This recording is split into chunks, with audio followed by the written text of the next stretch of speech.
Welcome back to Rifleman 2.0, and today we have a pretty cool one. We're going to be doing a penetration test, mainly featuring your favorite pellet guns, namely the 177 and the 22. They're both going to be Springers, and I'm going to compare them with a low velocity 22 long rifle and a standard velocity 22 long rifle. Stick around, you're going to want to see this.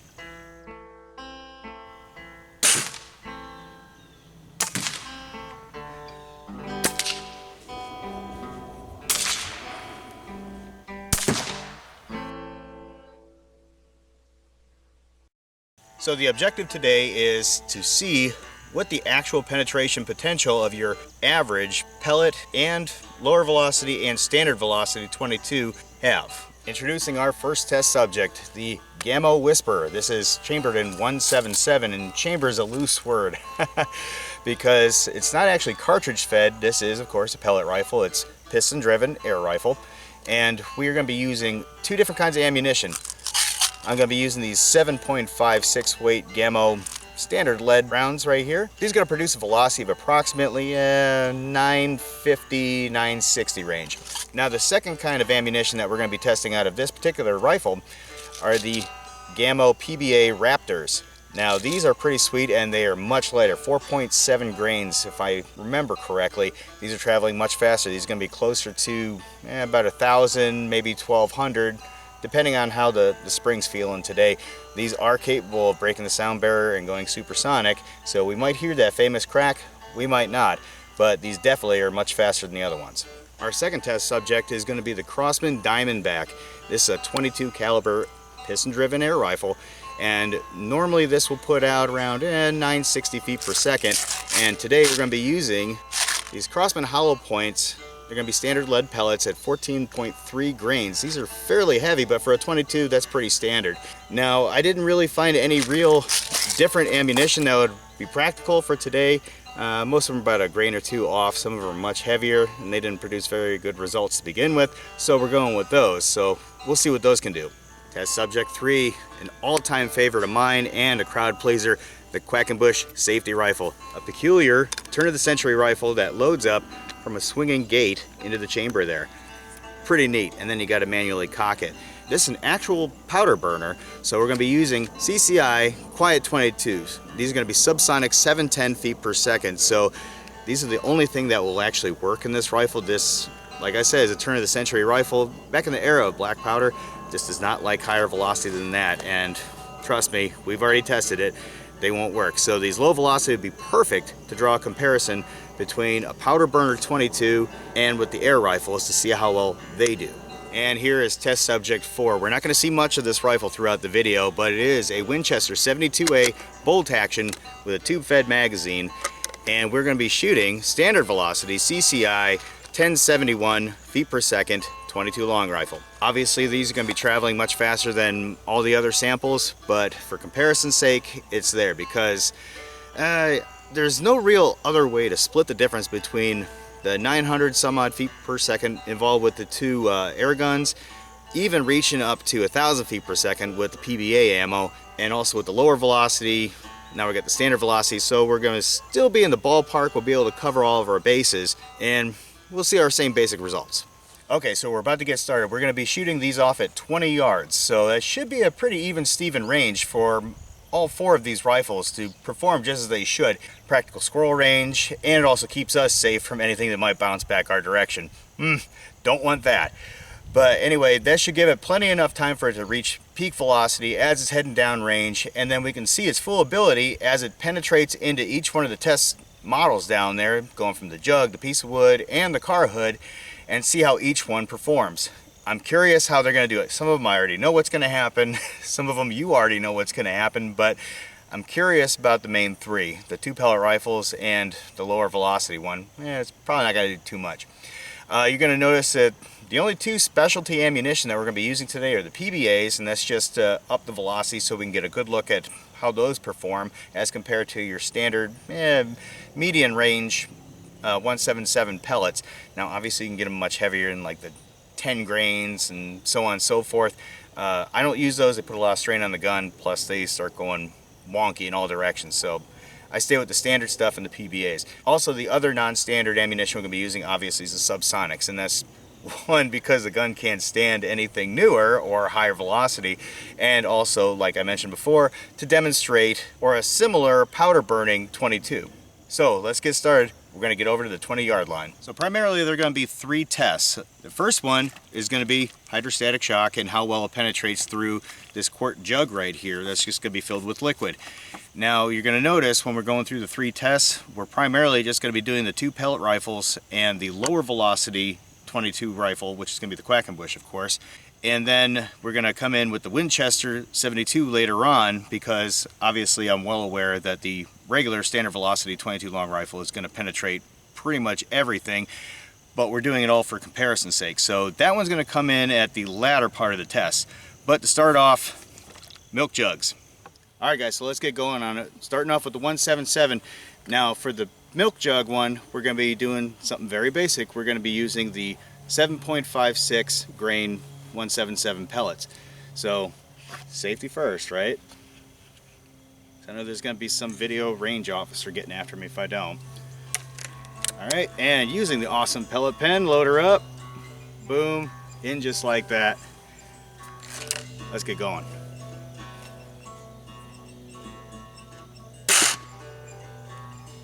I heard a thunk.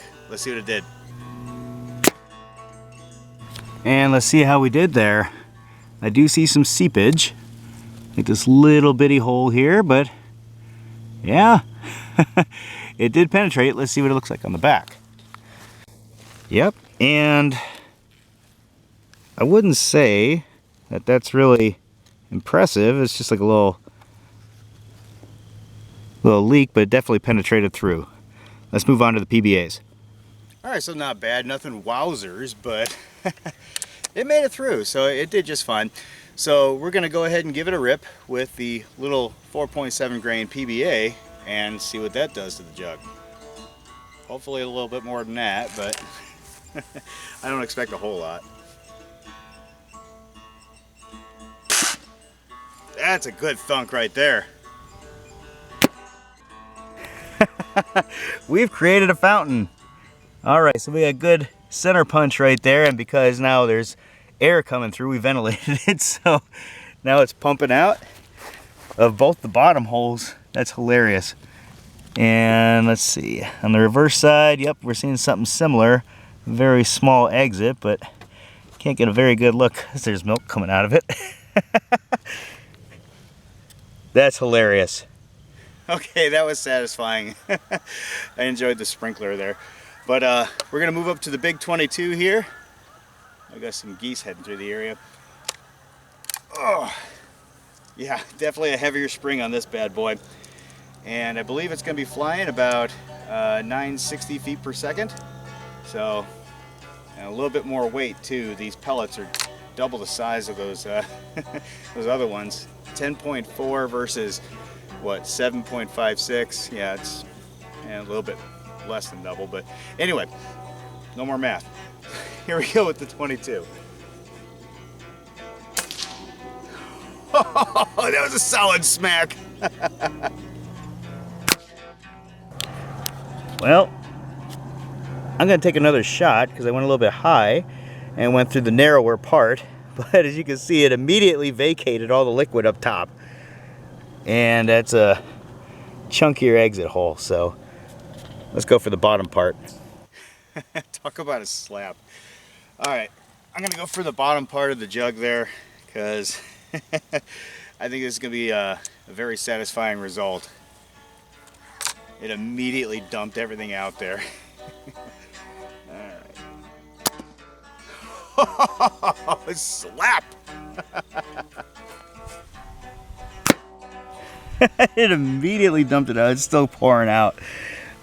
Oh yeah, look at the level, just complete. Oh, it's still squirting. Yeah, there we go. Anybody thirsty? All right.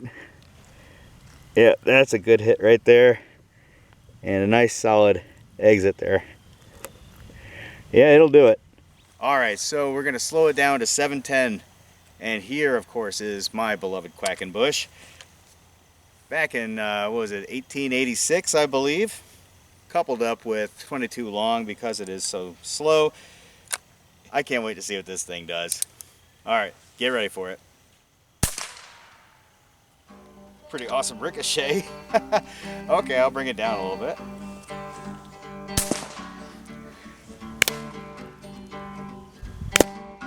Well, it flew a little bit wonky in the lower right hand corner here, but as you can see, the jug is completely empty, and well, no wonder. So those 40 grain bullets that are coming down, even though it's lower velocity, well, you see what it does right there. It caused a whole lot more damage going through that, and no fountain effect, no nothing, just done. D-U-N. Well, there you have it, the 3 lower velocity ones. I'm very surprised the Quackenbush did that much damage, but like I said before, the bullet going down range was 40 grains. The heaviest one coming out of those pellet guns, the 22 anyway, was only 10.4. So we're talking quadruple the mass going down range, even though she was going slower at 710 feet per second as opposed to 960, let's say. Yeah, you still got like 4 times the mass going down there and slapping into that water. So yeah, it definitely made a difference. So we're going to move on, and we're going to see how they do on the wood penetration. Second part of testing is going to be plywood, about as simple as it gets. We're going to see what can actually go through it, how far they're going to actually go into the wood if they don't penetrate it. And obviously I'm going to do this with all 4 rifles just for the fun of it, because it's a piece of wood, why wouldn't you shoot it? Alright, so let's go down to the wood penetration. On the left, we're going to be going with those standard 7.56 grain 177 pellets out of the Gamo Whisper. And it's going to be on the left top portion. You'll see it marked down there in shot camera. So let's see how it does. And we're going to move immediately into the PBAs after. And the 4.7 PBA, that's going a little bit faster, on the right top.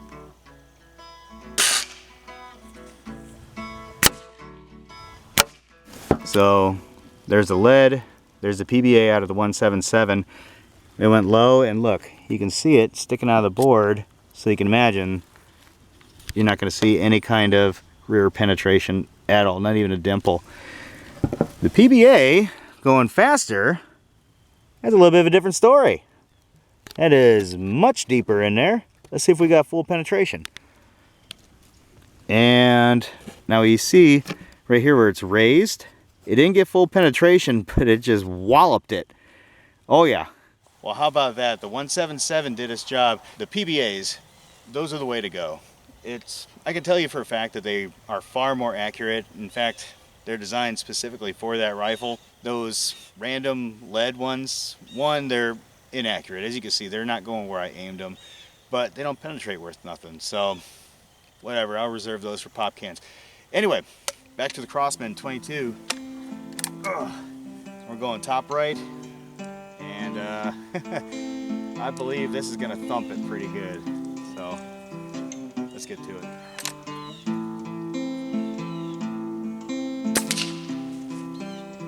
I can see it from here.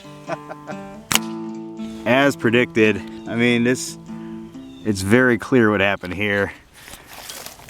Yeah, there's full penetration. Look at that, it just blew this whole chunk out. Nice neat hole going in, nasty one going out.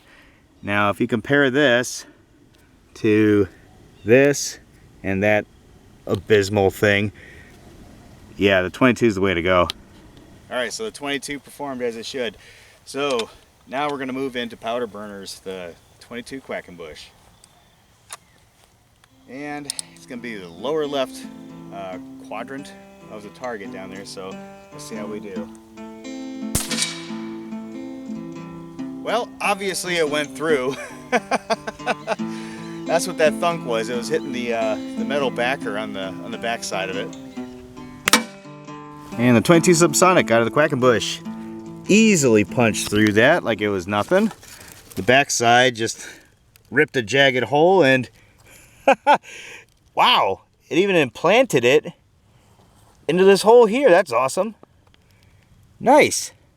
All right, so the Quackenbush did pretty much what we all expected. Punch right through it like butter, but sticking it in the old, there's a previous bullet hole in there. Obviously, a 22 is not going to punch through that thing, but that's pretty cool. So here we have arguably the best rifle out of the whole bunch, because it shoots pretty much any kind of 22 that you could want. Well, 22 powder burners anyway. So 22 short, 22 long rifle.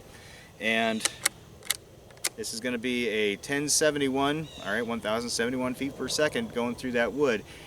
We all know it's going to go through that wood, but just for consistency's sake, here we go.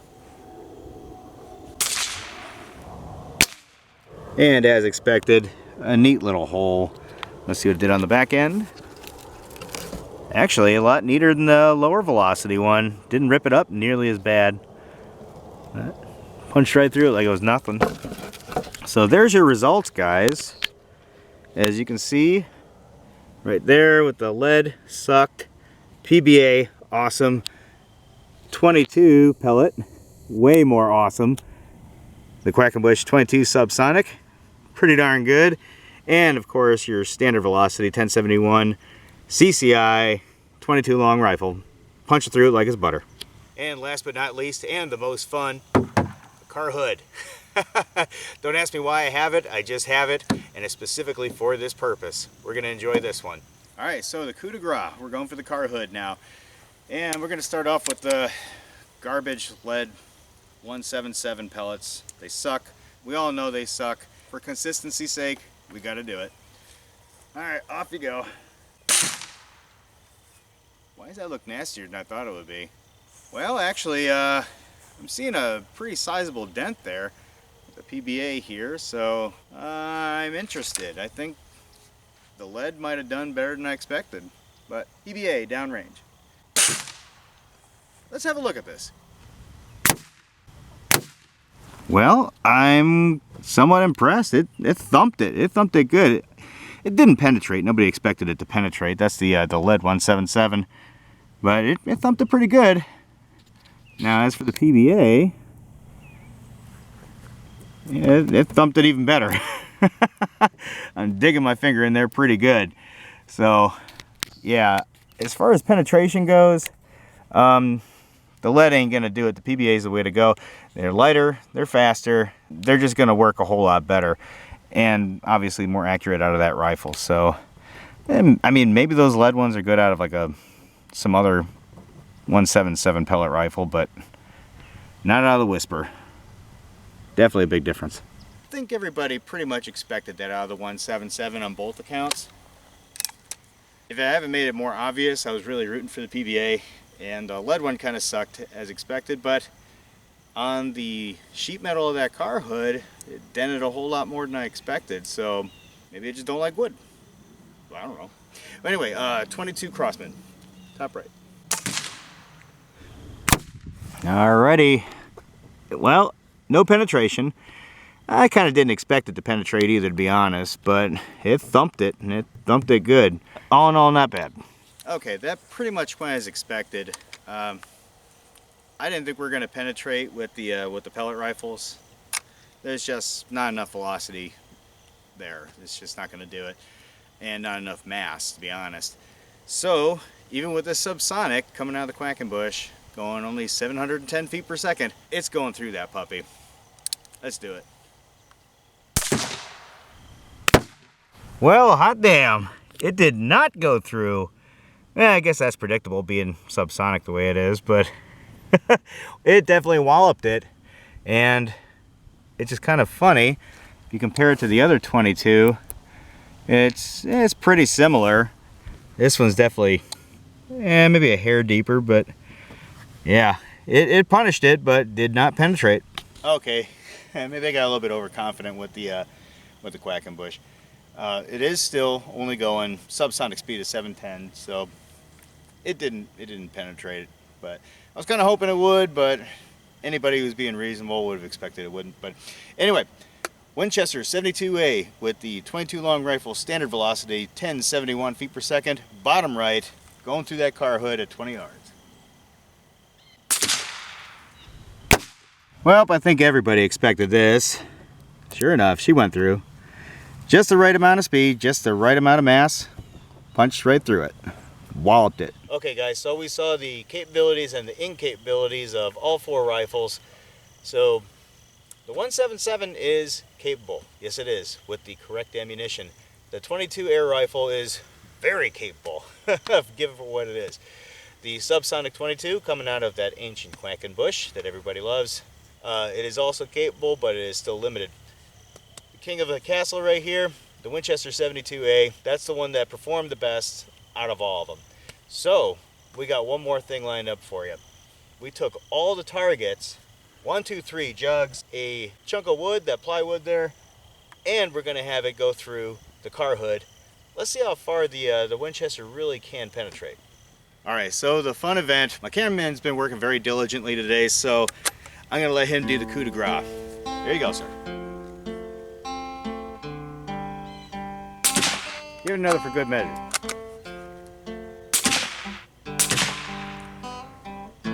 Yes. So initially we forgot to set up target camera. Got a little bit overzealous with it, but let's see what we got here. Alright, we got, obviously went through number 1. Obviously went through number 2. Obviously went through number 3. And obviously it went through the board. Oh, and clearly it went through the hood.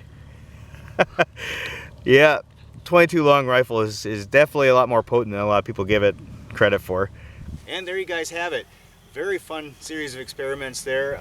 We originally set out to find out the penetrating capabilities of the 2 pellet rifles, the 177 and the 22, using 2 different varieties of ammunition. For the 177, of course, we saw the differences there. The PBA won the day, hands down. The 22 Crossman is an absolute punisher.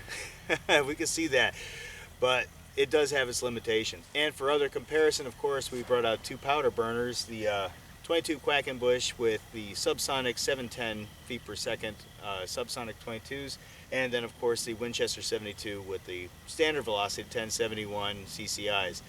So, fun series of events. I hope you guys had fun. We definitely had fun doing this. A lot of fun. So tell us what you were most impressed by. Tell us which one you were rooting for the most.